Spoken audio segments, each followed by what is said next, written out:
ছুটির দিনে বের হয়েছিলাম দুজন মিলে একটু রিক্সায় করে। পাশেই কিছু রেস্টুরেন্ট আছে, সেখান থেকে একটু কিছু চা সিঙ্গারা। রিক্সায় ঘুরতে বেশ ভালোই লাগে। চলে আসলাম চা অ্যান্ড চিল। বাসার বেশ কাছে হয়, প্রায় আসা হয় রেস্টুরেন্টে। চা অ্যান্ড চিল থেকে তারপরে মনে হলো যে বনানীর একটা রেস্টুরেন্টের কথা। হাজব্যান্ড তখন বলল, কি চলো বলবো? একটু কাঁকড়া আর একটু পেঁয়াজু খেয়ে আসি। হ্যাঁ, তো আমাদের হঠাৎ পতেঙ্গার কাঁকড়া আর পেঁয়াজের জন্য ক্রেভিংস হলো। তো আমরা চলে গেলাম পতেঙ্গার ক্যাপ ফ্রাই খেতে, সাথে পেঁয়াজ। আর ওদের যে মিন্ট লেমনেডটা কি যে মজা, আমি আর কি বলবো।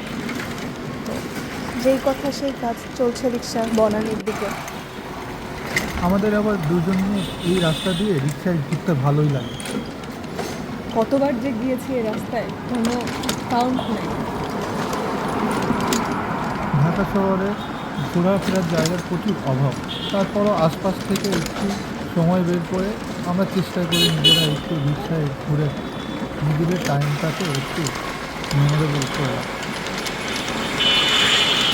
চলে এসেছি প্রায় পতেঙ্গার কাছাকাছি বনানীতে। এই রেস্টুরেন্টে আমার অবশ্যই আগে আসা হয়নি। তুমি কি গিয়েছো এখানে? আমার কখনো যাওয়া হয় না, এটা আমার ফার্স্ট টাইম ছিল। তো আমাদের বাট দুজনের এটার কথা অনেক শুনেছি, তো আমরা অনেক এক্সাইটেড ছিলাম আমাদের এই আইটেমগুলোর জন্য। চলে এসেছে ক্র্যাব ফ্রাই আর সাথে ঝাল ঝাল পেঁয়াজু আর পেঁয়াজ ভর্তা আর ওদের স্পেশাল মিট রান। এটা তো এক